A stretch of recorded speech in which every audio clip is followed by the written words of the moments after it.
প্রাণ দিতে চাই, মন দিতে চাই, সবটুকু ধ্যান সারাক্ষণ দিতে চাই তোমাকে, ও তোমাকে। সকাল 7:30টার দিকে ঘুম থেকে উঠেছি, আর উঠে সোজা চলে এসেছি মাঠে। কারণ কালকে না বিকেলবেলা অনেকগুলো জামা কাপড় ধুয়েছি। তো বিকেলে তো জামা কাপড় ধুয়েছিলাম, কিন্তু মেলিনি, কারণ বিকেলে তো রোদ থাকে না, এই জন্যই। আর সকাল সকাল কিন্তু অনেকটাই রোদ উঠেছে, এর জন্য মাঠে দিয়ে দিলাম, জামা কাপড়গুলো শুকিয়ে যাবে। চলো এখন বাড়ি যাই, বাড়ি গিয়ে এখন কাজকর্মগুলো সেরে নিই। চলে আসলাম ঘরে। ঘরে এসে দেখি আল্লাদিকেও আজকে আমার ছেলে বার করেনি। অন্য দিন আমার ছেলে কিন্তু ওকে বার করে, আজকে দেখি বার করেনি। তো চলো ওকে মাঠে নিয়ে গিয়ে বেঁধে দিয়ে আসি। আল্লাদিকে বের করে তারপরে এই যে বিছানা পাতিগুলো এখন তুলে নিব। আর জানো তো আজকে একটু ব্যস্তই আছি আমি, কারণ আজকে আমার 2 ছেলে মেয়েকে স্কুলে আর কি নতুন করে ভর্তি করাতে হয়। জানোই তোমরা যে প্রতি বছর ছেলে মেয়েকে ভর্তি করাতে হয়, তাই আর কি সকাল সকাল সমস্ত কাজ সেরে নিয়ে আজকে কিন্তু 2 ছেলে মেয়েকে আর কি ভর্তি করাতে যাব। দেখতে দেখতে আমার ছেলেটা ক্লাস 5-এ উঠে গেল, আর ছোটো মেয়ে কিন্তু এবার 7-এ উঠলো। কিভাবে যে ছোট ছোট ছেলে মেয়েরা এত বড় হয়ে গেল ভাবাই যায় না। যাই হোক, এদিকে দেখো লেপ কাঁথাগুলো গুছিয়ে নিয়ে এখন কিন্তু বিছানাটা পরিষ্কার করে নিব। আর ঠান্ডার দিনের বিছানা গোছানো তো আর একটা জ্বালা। এই লেপ মানে গোছাও, কম্বল গোছাও, মানে হাজার জ্বালা। গরমের দিনে কিন্তু সেটা থাকে না। গরমের দিনে অন্য রকম প্রবলেম, ঠান্ডার দিনে আর এক প্রবলেম। তো এই যে দেখো লেপ কাঁথাটা গুছিয়ে নিয়েছি, আর গুছিয়ে নিয়ে কিন্তু এই ছোট বিছানাটার মধ্যে আর কি রাখি। আর এই ছোট বিছানাটার মধ্যে কিন্তু সকালবেলা আমাদের অনেক জামা কাপড় থাকে, কারণ যত সোয়েটার, তারপরে চাদর, মানে যে যে গায়ে দেয় সবাই কিন্তু রাত্রিবেলা এখানে খুলে রাখে। তারপরে এই সকালবেলা এক গাদা সোয়েটার, মানে চাদর, এগুলো গোছাতে গোছাতেও কিন্তু অনেকটাই সময় লাগে। আর এই যে দেখো তোমাদের সঙ্গে কথা বলতে বলতে এদিকে কিন্তু সোয়েটার, চাদর, জ্যাকেট সব গোছানো হয়ে গেল। এখন এই বিছানাটা একটু ঝাড়ু দিয়ে সব লেপ কাঁথা কিন্তু এখানে রাখি আমি। প্রাণ দিতে চাই, মন দিতে চাই, সবটুকু।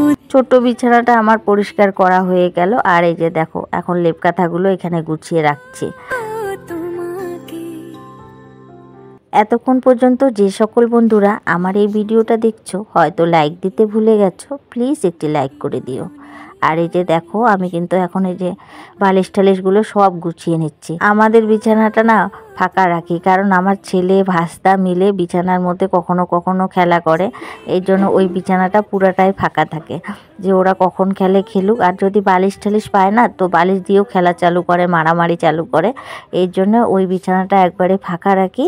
এদিকে যদি গুটিয়ে গাটিয়ে রাখি তাহলে আর ধরার সাহস পায় না, যে না ধরবো না, ধরলেই তো আর কি মা বকা দিবে, এই জন্যই। আর এই যে দেখো তোমাদের সঙ্গে কথা বলতে বলতে আমার কিন্তু বিছানা গোছানো হয়ে গেল। আর বিছানা গুছিয়ে তারপরে কিন্তু ঘরটা ঝাড়ু দিয়ে নিচ্ছি। আর আজকে ওই ঘরটা একদম হালকাভাবে ঝাড়ু দিলাম এখন, কারণ এখন ছোটো মেয়ের সাইকেল এখনও ঘরে আছে, তো আমি এখনও বের করিনি, কারণ মেয়েরা এখনও ঘুমাচ্ছে, স্কুল বন্ধ, এর জন্য সবাই অনেকক্ষণ করে ঘুমাচ্ছে। কিন্তু আমার ছেলে কিন্তু ঘুমাচ্ছে না, ওর ফোন দেখার নেশাতে ও কিন্তু আগেও যেই টাইমে উঠতো এখনও কিন্তু সেই টাইমে, সবার আগে আমার ছেলে ওঠে। এই 6টা 6:30টার মধ্যে উঠে কিন্তু আমার ফোনটা দেখে। তো এই জন্য হালকাভাবে আর কি ঘরটা ঝাড়ু দিয়ে নিলাম।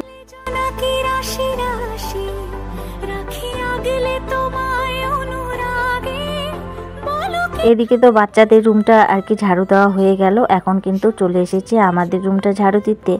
আর ওর বাবা কিন্তু এখনও গাই ছেঁকছে, তো এখনও দুধ ছেঁকে আসে নাই আর কি, তার জন্য আমি এই কাজগুলো করে নিচ্ছি। এতক্ষণ পর্যন্ত যে সকল বন্ধুরা আমার এই ভিডিওটা তোমাদের এই মূল্যবান সময় দিয়ে দেখছো, তোমাদের জানাই অসংখ্য ধন্যবাদ। আর নতুন কোনো বন্ধু আমার এই ভিডিওটা দেখে থাকলে, তোমাদের যদি আমার এই ভিডিওটা যদি ভালো লাগে, তো অবশ্যই আমার চ্যানেলকে সাবস্ক্রাইব করে দিয়ে আমার পাশে থাকার অনুরোধ রইল। আর যারা নাকি এই কাজটা করে রেখেছো, তাদের জানাই অসংখ্য ধন্যবাদ। আর তোমাদের সঙ্গে কথা বলতে বলতে দেখো আমার কিন্তু ঘরটাও ঝাড়ু দেওয়া হয়ে গেল। আজ ঘর ঝাড়ু দিয়ে হাত পাটা ধুয়ে চলে আসলাম রান্নাঘরে। আমার না এত জল পিপাসা পেয়েছে কি আর বলি। আর জানোই তো তোমরা, রান্নাঘরে সকালবেলা যখন রান্না শুরু করি বা যেটাই শুরু করি তখন কিন্তু আমি আমার গ্যাস ট্যাসগুলো মুছে নিই। এই যে এখন সেটাই করে নিচ্ছি।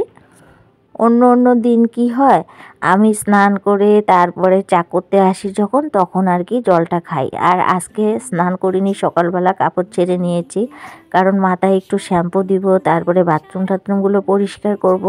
এর জন্যে কিন্তু আজকে সকালবেলা উঠে কাপড়টা ছেড়ে নিয়েছি। আর অন্য দিন কি হয়, স্নান করে পূজা দিয়ে তারপরে আর কি জল খাই, চা খাই, এরকম। আর আজকে দেখছি এতটাই গলা শুকিয়ে গেছে কি আর বলি। এদিকে জল গরমটা খেয়ে নিয়েছি, তারপরে ছোট মেয়ে সকালবেলা চা করে দিল, চা খেলাম। আর খেয়ে একটু রোদে বসেছিলাম, তখন দেখছি চুলালা আসলো। তো চুলালা আসার পরে এই 3টা কৌটা আবার নিয়ে নিলাম, নিয়ে রান্নাঘরে চলে এসেছি। রান্নাঘরে এসে প্রথমে আগে ডাল বসিয়ে দিয়েছিলাম। আর ডাল বসিয়ে দিয়ে আমি দেখো কত কিছু কেটে নিয়েছি। এখানে হলো ক্যাপসিকাম, তারপরে পেঁয়াজকলি, পেঁয়াজ, কাঁচা লঙ্কা, এদিকে সয়াবিন ভিজিয়ে নিয়েছি। এটার বানাবো পকোড়া। কারণ কি জানো, আমাদের ঘরে অনেকগুলো বাসি ভাত আছে, তো এর জন্য ডাল দিয়ে আর পকোড়া দিয়ে খাবো ভাবছি। এর জন্য আর কি ডালটাও বসিয়ে দিলাম। ডালটা একবারে 2 বেলার হয়ে যাবে, আর পকোড়াটাও 2 বেলার হয়ে যাবে। আর পরে একটু রান্না করব সয়াবিন। তো এই যে দেখো কড়াইয়ের মধ্যে আর কি তেলটা আর কি দিয়ে দিলাম, আর তেল গরম হওয়ার পরে এই যে পকোড়া এখন বসিয়ে দিচ্ছি। একদম হাতের মধ্যে একটু দলা দলা করে নিয়ে আর কি দিচ্ছি। জানো তো, খেতে কিন্তু ভীষণ ভালো হয়েছে। আর ছেলে মেয়েদেরকে বলছিলাম ভেজিটেবল চপ খা, তো ওরা কিন্তু সেই মনে করে করে খাচ্ছিল। খাওয়াটা কিন্তু ভালোই হয়েছে চপটা, কারণ সয়াবিন, ক্যাপসিকাম, তারপরে সব কিছু দিয়ে বানিয়েছিলাম না। ছেলে মেয়ে তো এমনিতে সবজি খায় না, কিন্তু যেহেতু পকোড়াটা বানিয়েছিলাম ওরা কিন্তু সুন্দর খেয়েছিল। আর এই ঠান্ডার দিনে কিন্তু এরকম কিন্তু পকোড়া ঠাকুরা খেতে কিন্তু ভালোই লাগে।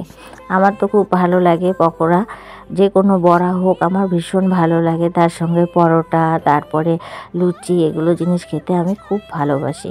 তো এই যেহেতু ঠান্ডা দিন, এখন কিন্তু মাঝে মধ্যেই দেখবে আমি এটা সেটার পকোড়া বানিয়ে কিন্তু খাই। আর এই যে দেখো লাল লাল করে ভেজে নিচ্ছি। এই খোলাটা ভেজে আমরা ছোট মেয়ে বড় মেয়ে আমি আর কি ভাত খেয়ে নেব। জানোই তোমরা, ওর বাবা সকালে ভাত খায় না, আর ছেলের জ্যাঠার বাড়িতে বেশিরভাগ সকালের খাবারটা খায়। তো এটুক ভেজে আমরা আগে খেয়ে নেব, আর এটুক আমি ভেজে রাখবো, এটা পরে আর কি দুপুরবেলা হয়ে যাবে, গরম করে নিব, বাস হয়ে যাবে। আর এই যে দেখো আমি কিন্তু একদমই রেডি। এখন যাব স্কুলে। আর সব কাগজপত্র রেডি করে নিয়েছি। আর এখন স্কুলে গিয়ে ওদের 2 জনকে ভর্তি করায় তারপরে কিন্তু ঘরে আসবো। তো চলো যাওয়া যাক। আর আমি অনেক কথাই বলছিলাম, কিন্তু মিউট করে দিয়েছি, বাইরে থেকে অনেক আওয়াজ আসছিল, এই জন্যে আর কি। ক্যামেরার সামনে তো অত বেশি কথা কওয়া হয়ই না, কারণ জানোই তোমরা আমরা কোন হালতে থাকি সংসারের কাজকর্মে, তো সেরকম করে আর ক্যামেরার সামনে আসাও হয় না, কথা বলাও হয় না। তো ভাবলাম রেডি হয়েছি একটু কথা বলি, কিন্তু এরকম হই হাল্লা পিছনে আর কি বলি, আর মিউট করে দিলাম।